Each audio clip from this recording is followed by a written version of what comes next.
playCora ready for challenges of managing in Boston. 132 Red Sox new manager Alex Cora says he is excited to be in Boston where they live. Baseball 247, just like he has his entire life. 132,944 p.m. ETBOSTON. Cut through all the pomp and the pageantry, the photos and the flash bulbs, the presentation of the number 28 jersey and the unfurling of the Puerto Rican flag, and here's what we know about Alex Cora as the next manager of the Boston Red Sox.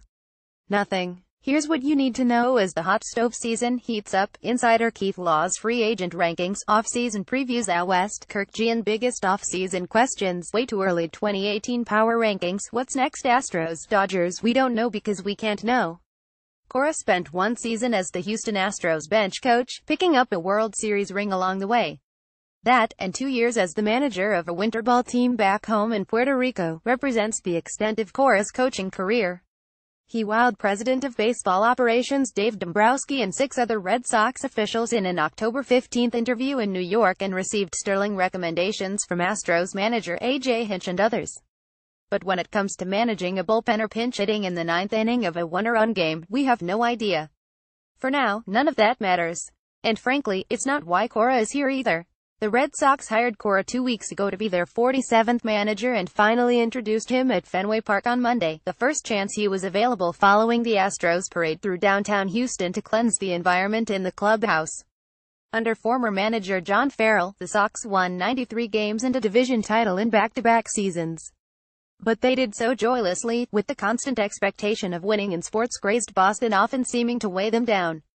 Cora is here, then, to bring more of a personal touch. And say this for the 42-year-old former infielder, he projects positivity. If you were looking for Cora to concede that his lack of managerial experience is a potential obstacle, sorry, not going to happen.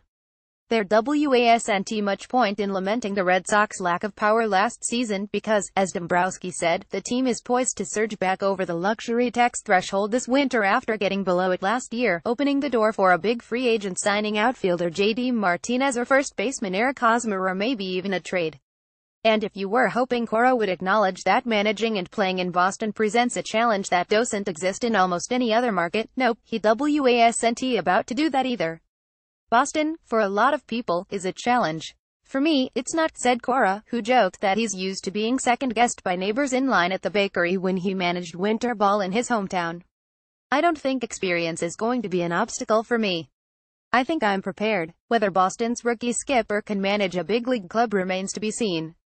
But the Red Sox have money and they seem willing to spend it. Greg M. Cooperus said Today Sports. Indeed, there's a feeling within the game that Cora is as prepared as any first-time manager could possibly be.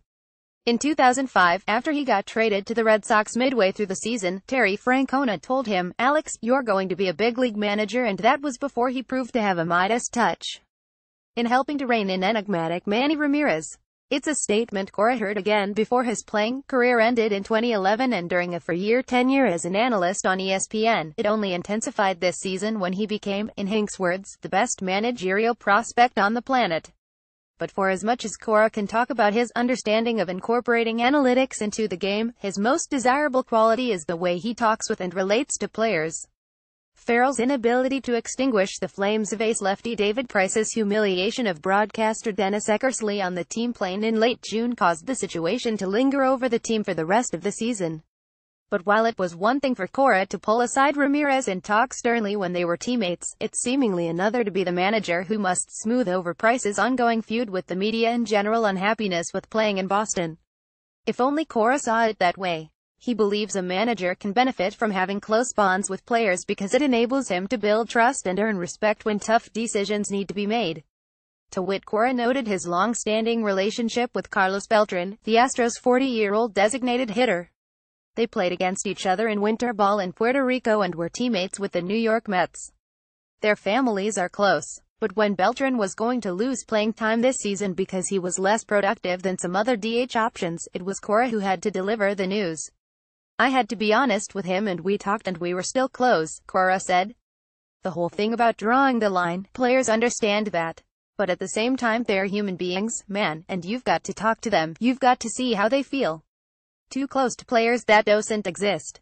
The Beltran example might serve Cora well with Red Sox second baseman Dustin Pedroia.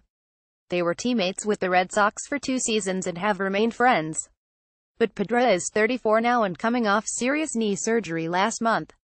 He isn't likely to play until May, and there might be difficult conversations ahead about giving him periodic and unwanted rest or dropping him in the lineup. Cora's biggest challenge, though, might be navigating the price situation. Dombrowski can help in that area by bringing in a few high-character veteran players, as the Astros did last winter with Beltran and catcher Brian McCann.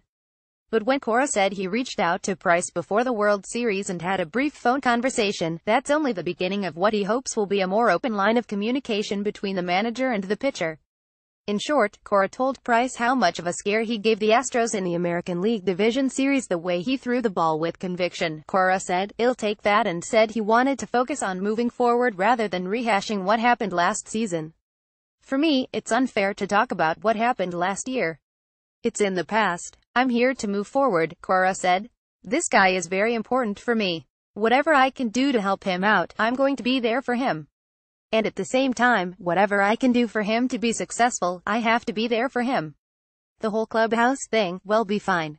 You guys know how I dealt with Manny with all the situations. We tried to bring this thing together. We're going to be fine." That's really why Cora is here, after all. The pitching changes and bullpen usage can come later.